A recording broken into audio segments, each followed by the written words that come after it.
Si j'avais un sujet à donner, je dirais tout simplement le don de prophétie. Dieu donne à certains chrétiens le don de prophétie. Il y a longtemps que les évangéliques diffèrent d'opinion quant à savoir si, oui ou non, la prophétie est un don permanent ou comme ceux des guérisons et des miracles, un don signe qui a disparu avec l'époque apostolique. L'argument principal de ceux qui maintiennent qu'il s'agit d'un don signe temporaire, que ce don ne faisait qu'apporter une révélation et qu'il a donc cessé lorsque la révélation a cessé, repose sur 1 Corinthiens chapitre 13, verset 8, où il est dit que les dons de prophétie, des langues et de connaissances disparaîtront tous les trois, comme nous le montrons en traitant ce passage. Cependant, bien qu'ils soient tous les trois cités dans ce verset, la prophétie et la connaissance ne sont pas dans la même catégorie que les langues. Et leur mention combinée dans chapitre 13, verset 8, la première épître aux Corinthiens, ne prouve pas qu'ils soient du même genre. Pas plus que la mention de différents dons dans chapitre 12, les versets 8 et 10, ne prouve que cela le soit. Nous présumerons pour le moment que la prophétie est un don permanent d'édification, comme son équivalent hébreu, neba. Le verbe grec prophétera, d'où vient prophétie, signifie simplement proclamer. Il présume que le locuteur est devant l'auditoire et peut signifier proclamer publiquement. La connotation de prédication a été ajoutée quelque part durant le Moyen-Âge, bien que nombre de prophètes aient fait des prédictions. Ce n'était pas là leur ministère fondamental. Et l'idée n'est pas incluse dans le terme original qui les décrit, ni dans celui qui décrit leur travail. En fait, le terme original n'incluait même pas nécessairement l'idée de révélation.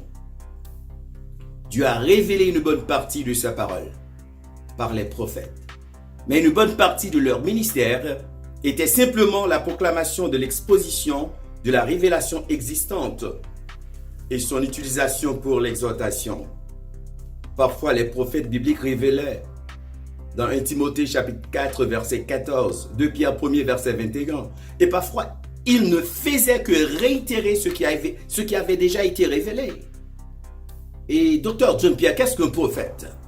Un prophète de Dieu, donc, est simplement quelqu'un qui proclame la parole de Dieu, et la prophétie est la proclamation de cette parole.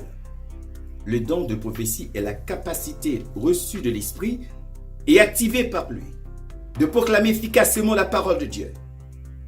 Depuis que la rédaction du texte de l'Écriture est terminée, écoutez ceci, la prophétie n'est plus un moyen d'apporter de nouvelles révélations, mais simplement la proclamation de ce qui a déjà été révélé dans l'Écriture. La définition la plus claire de cette fonction est donnée par Paul dans 1 Corinthiens 14, verset 3.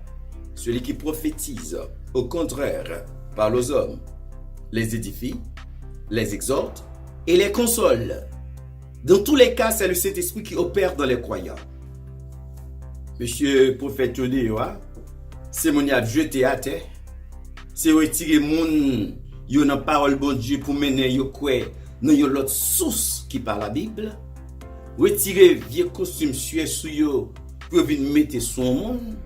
Souffler sous monde pour dire moun nan recevoir Saint-Esprit. Ça son mouvement satanique. La foi, c'est seule condition pour recevoir Saint-Esprit.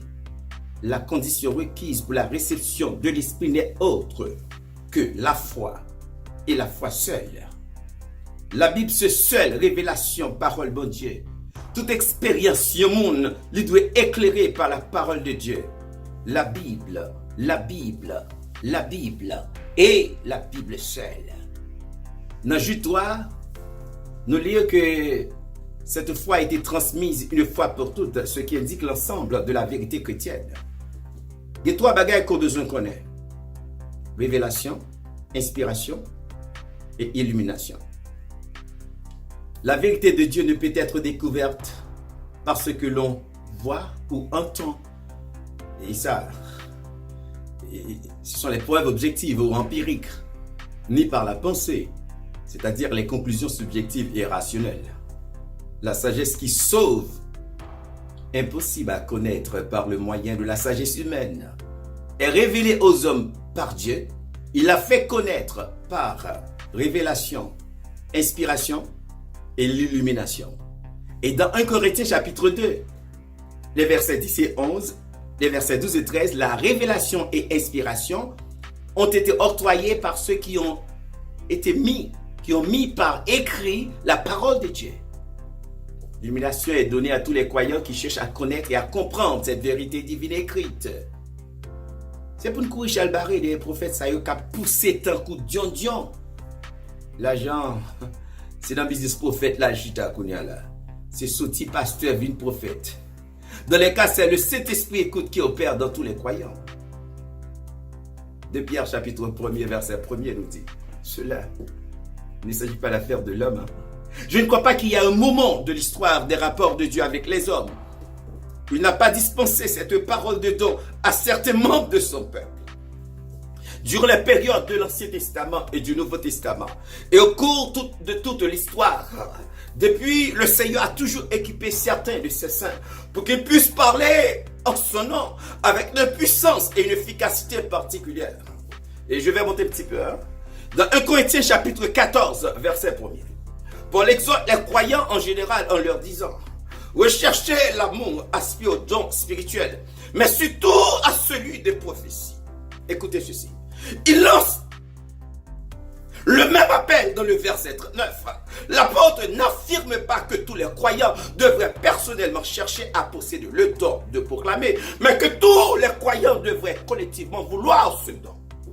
Se manifeste parmi eux. Dans le chapitre 14, Paul fait le contraste entre le don des langues, et aussi qui nécessite l'interprétation pour que les croyants, aussi bien que les incroyants, puissent comprendre celui de la prophétie, qui a pour but précis d'édifier tous ceux qui entendent. En parlant des dons spirituels dans Romains chapitre 12, Paul dit, selon la grâce qui nous a été accordée, que celui qui a le don de prophétie l'exerce en proportion de la foi. Le verset 6.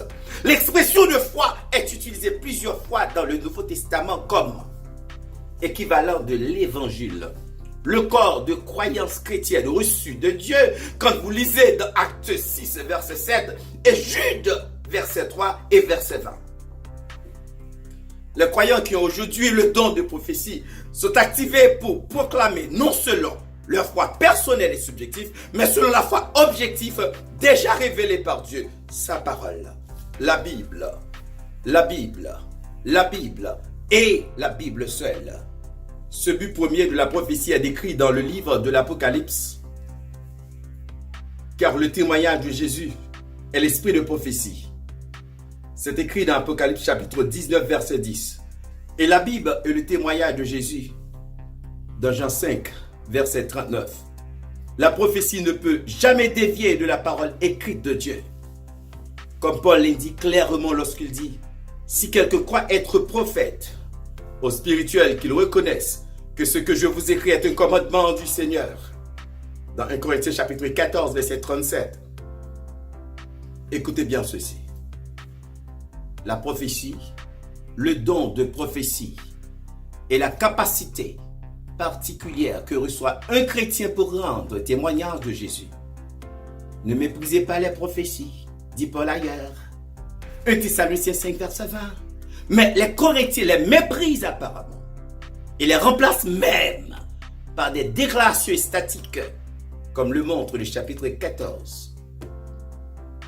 Et pour arriver dans l'église, autant de petits messieurs à prophètes, en côté, mettez zèle en pied, sont contrefaçon satanique. La prophétie ne peut jamais dévier de la parole écrite de Dieu. Comme Paul l'indique clairement lorsqu'il dit, si quelqu'un croit être prophète au spirituel, qu'il reconnaisse que ce que je vous écris est un commandement du Seigneur. 1 Corinthiens 14, verset 37. Le don de prophétie est la capacité particulière que reçoit un chrétien pour rendre témoignage de Jésus. Le don de prophétie est la capacité particulière que reçoit un chrétien, écoutez ceci, pour rendre témoignage de Jésus. Je vous aime dans le Seigneur. Qu'il en soit ainsi pour vous. La Bible et la Bible seule.